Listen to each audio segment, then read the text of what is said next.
Guys, Fan82 coming at you with a new series called A Day in Rust. This series is comprised of free cam Rust footage from the US Rustopia server, which is a vanilla Rust server on a 1-week wipe cycle. What that means is this footage is Rust as it's intended to be in its natural state, and this server started a few days ago, and this is what could be considered mid-game Rust. Players still are not that well geared, bases are smaller in nature and have less defenses, and you won't really see raiding with C4 or rockets.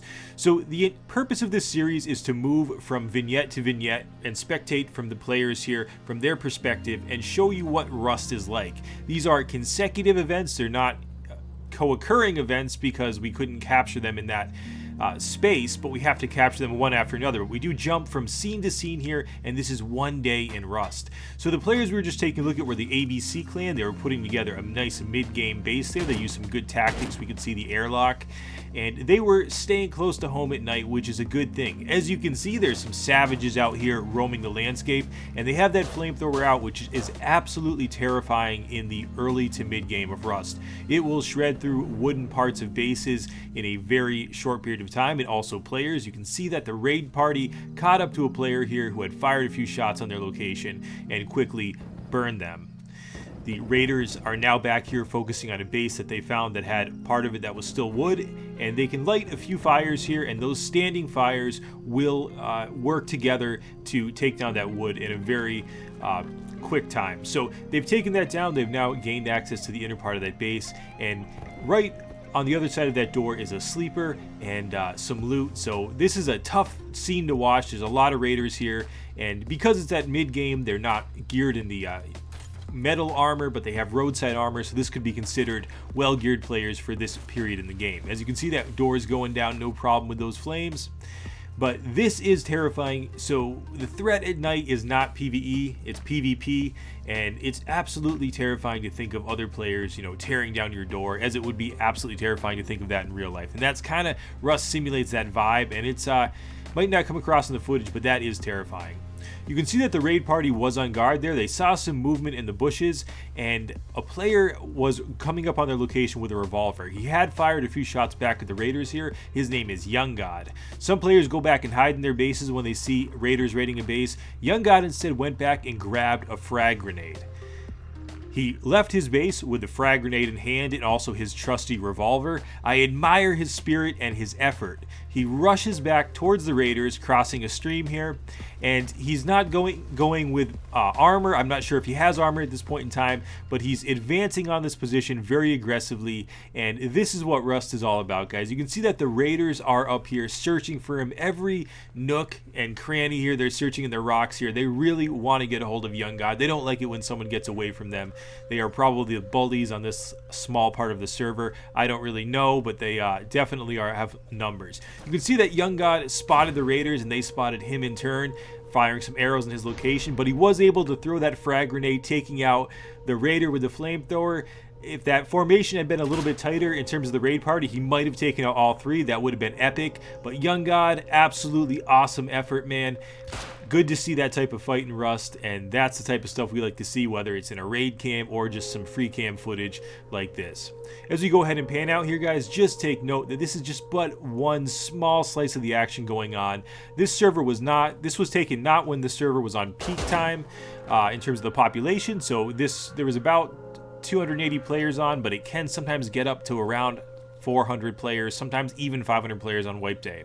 But about 280 players were on when this footage was taken, so keep that in mind when you're putting this in perspective. So moving over to this vignette here, this is a base that was being raided. Again, this is an early to mid-game raid. This footage is not going to linger at any scene too long, guys, so we're not going to show you necessarily the outcome of all these scenes, but you get the vibe that all this stuff is occurring pretty much at the same time. So these guys are in a pretty bad situation because the raiders were able to build up in a way where they can manipulate very easily the shutters. Thankfully, the defenders had put iron window bars behind the windows, so even with the shutters open, the raiders can't get in without first breaking through those. That does give them a barrier there. The problem is, though, that the raiders did get to the top of the roof and were able to work their way through the roof. Some of the roof was actually still the twig material, so it wasn't that hard to get through that. When raiders get on your roof, guys, it's kind of like an MMA when somebody gets on the top of you in a fight, you know, on the ground. it's a lot more difficult at that point when people have, you know, the advantage, and when they're on top of your base, it's a tough thing. So I'm not sure what the outcome will be there. I literally don't know. Perhaps the players will leave us the outcome in the comments. Moving over here, we see a team of what looks like resource gatherers. They're wearing the safety crew hoodie. Really nice to see that. So they're decked out in this hoodie. That serves the purpose of allowing them to know who's on their team and to be able to call out targets a bit easier. You can see they've been able to be spotted by a player here named Dev, who is not taking kindly to them mining in his vicinity. He's firing some shots with a semi-auto rifle at the location of those resource gatherers, and they are deciding to take off. They don't want to engage with Dev at this point. It's not that they're not able to engage with him, as we'll see in a moment, but for whatever reason, they didn't want to focus on that base. As they move down to a river here, you'll notice that the players have a formation where they're not too tight and they're spread out to the point where when fire comes in, it is able to be easily spotted.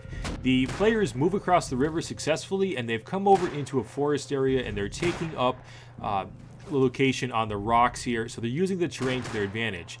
If they leave this area, they are in a wide open space here. Between them and the base is a warehouse monument, so they can get up in there, and that would be a good spot for cover as well. But with the terrain, that base up there does have a really good vantage point, and there's a little bit of a valley there, a small valley, as you can see. The safety crew hoodie resource gatherers here are now in full combat mode, and they're very combat effective, as you can see. Their tactics are very good that they're using.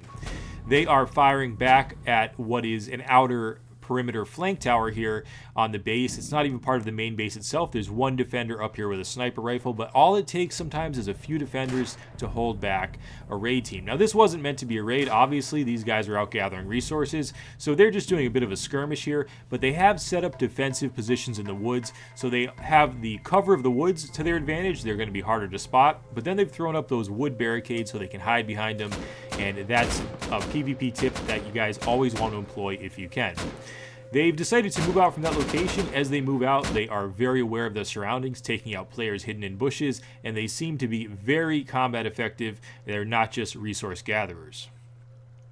Not everyone in Rust wants to fight. Some people want to just live a quiet lifestyle. This player managed to find a useful purpose for that new fishing net or fishing snare in the game, and he was able to wedge it up in a place where he is the only one who has access to it. I really like that. It's a really creative usage of it, and really awesome to see that. He's living out here in the newly added, or added back in rather, snow biome, and there's a nice compound that he has out there, a snow palace, if you will.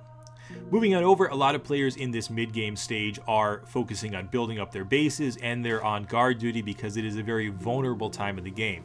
Not many of the bases are very big. Other players are out in the landscape, engaging with other players. They're scavenging for supplies. As we see here, 2FX is showing us his crossbow skills. And the landscape in early to mid-game Rust is when it is the most alive and the funnest to sort of traverse, because players aren't all decked out. They have the primitive weapons, and it's really just a fun time. Moving over here, we'll see that some players have focused on the interior of their bases, fortifying those, decking them out with artwork. So at any given time in Rust, there's not only players roaming the landscape, gathering resources, fighting, but they're also building up their bases and fortifying those bases. This is all stuff we know, guys, as Rust players, but I say this for the intention that people might be watching this video who don't know Rust or who aren't Rustaholics like we are. As things often happen in Rust, it has come full circle, and we've come back to the base we started at. The ABC Clan's base is in the process of being raided. Some players were able to boost jump up there, and it's now become a game that's being waged on a trapdoor here. As you can see, one of the players got glitched out in the door there, but he was taken out. Notice the footwork here, the amount of footprints on the ground from the raiders. They have the base surrounded. They again have the top of the base like the other raid that we were taking a look at, which is a position you don't want to be in if you are a base defender. It's hard to defend your base from both the top and from the bottom. So this, guys, is a scene. Again, we're not going to see how it plays out. The intention is to take in sort of the beauty of the scene and to appreciate that this is the end of this journey through the wipe cycle, or sorry, not the wipe cycle, but the day cycle rather, on Rustopia. So this series is meant to give people a glimpse into Rust. Rust is a hard game to explain to people, but I would hope that this series could be a way to say, hey guys, you know, this is what Rust is all about. Check it out. Alright guys, really hope you enjoyed this footage. Let me know if you want to see more of this. As always, Fade82, peace.